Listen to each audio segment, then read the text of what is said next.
2 octobre 1949. Allocution du général de Gaulle prononcée à Versailles. Situation. Le général de Gaulle prononce l'allocution de clôture du Conseil national du RPF, qui vient de siéger à l'Hôtel de Ville de Versailles au moment où le ministère Recueil, constitué en septembre 1948, est sur le point de se disloquer. Les travaux du Conseil ont contribué à préciser notre doctrine. Au rassemblement, comme vous le savez, on ne parle pas de programme. Non que le terme ne puisse être un jour relevé par nous, mais en ce moment, il nous paraît à ce point dégradé par les partis politiques que nous préférons le leur laisser.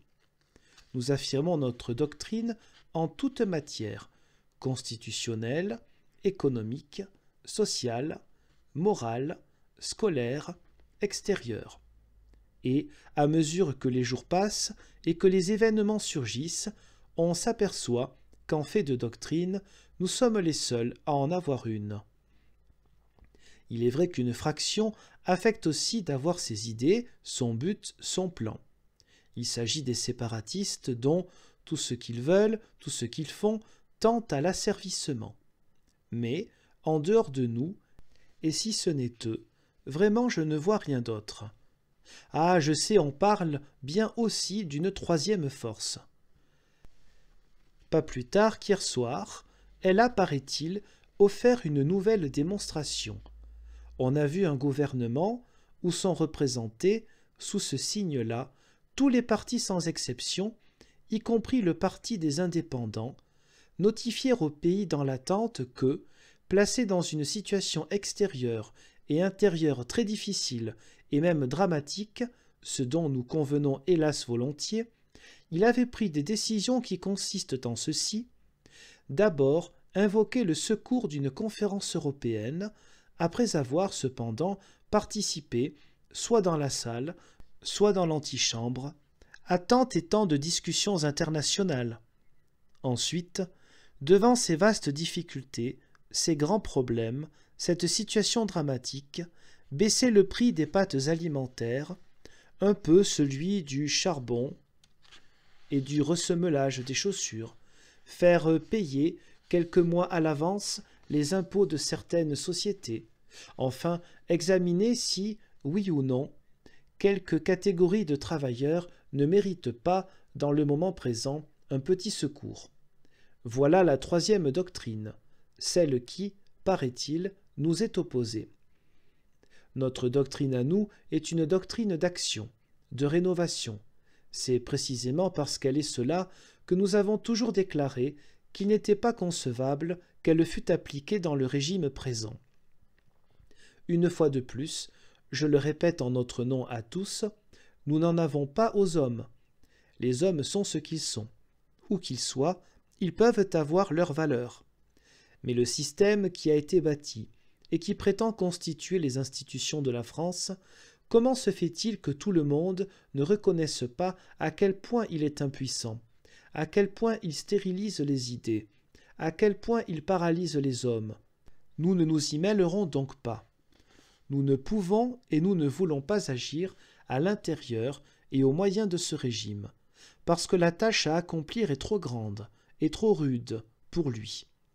Pour appliquer notre doctrine, nous prétendons reprendre les commandes de la France, mais les reprendre pour gouverner réellement, pour légiférer réellement, pour contrôler réellement, pour que la justice soit une réelle justice, pour que la position de la France vis-à-vis des autres soit une réalité, et pour que, s'il le fallait, la défense de la nation soit une défense réelle. Par quel chemin prétendons-nous atteindre ce premier but? Le régime, ses officiels, ses sportulaires, ses turiféraires, qui embouchent les micros ou tiennent les porte-plumes, répandent sur nos intentions à cet égard tous les nuages possibles. Cependant, notre position est claire. Je la rappelle ici formellement. Nous considérons que la conjoncture actuelle est stérile et que, par conséquent, c'est un devoir que de la changer sans délai. Non seulement le système est mauvais en soi, mais encore il ne représente plus du tout, si tant est qu'il l'ait jamais représenté, sinon à travers des équivoques qui furent aussi des escroqueries, l'opinion nationale.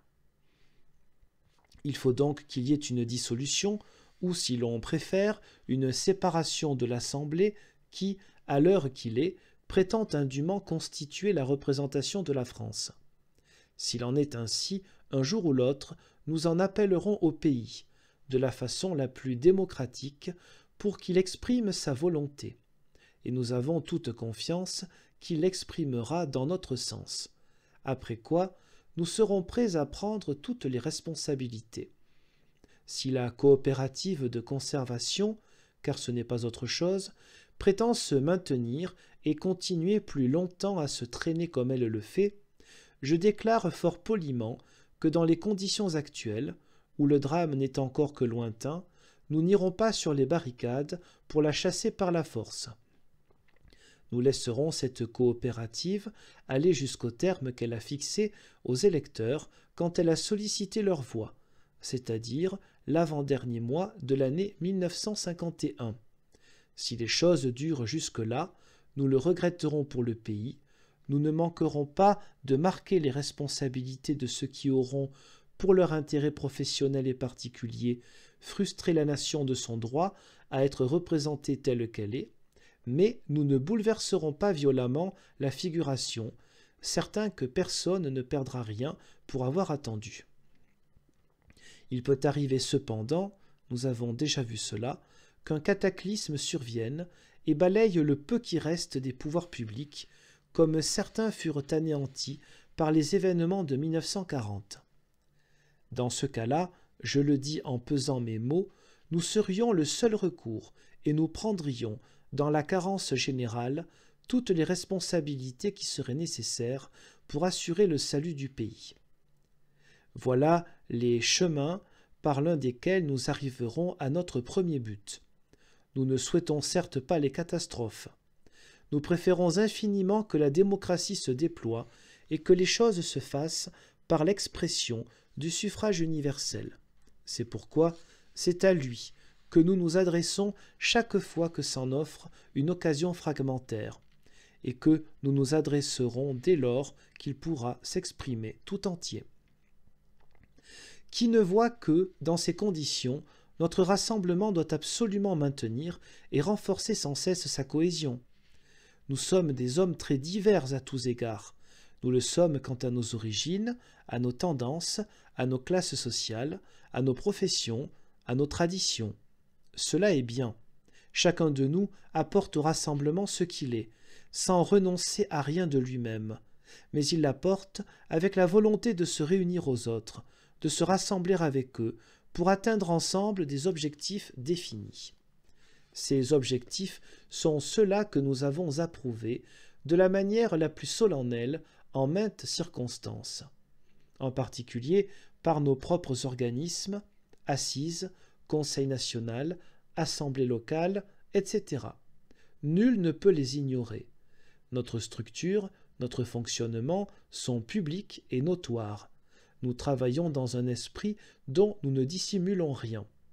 Nous sommes donc sans détour ni condition les uns vis-à-vis des autres. Personne n'est contraint de venir, mais nous considérons que, quand on vient à nous, on s'engage à marcher vers le but commun et à observer les règles communes. La cohésion, il est vrai, est infiniment difficile aux Français, mais elle est infiniment nécessaire. Elle nous est nécessaire, à nous, pour aller au pouvoir et, une fois cette position prise, pour réaliser ce qui devra l'être et qui sera très dur et très difficile. Notre cohésion est également nécessaire au pays lui-même, car, dans cette sorte d'état de liquéfaction, où risqueraient de le faire tomber ses épreuves, les événements et l'action corruptrice du régime, il a besoin de sentir que, dans son propre sein, existe une organisation qui est à son service et qui, elle, ne se liquéfie pas.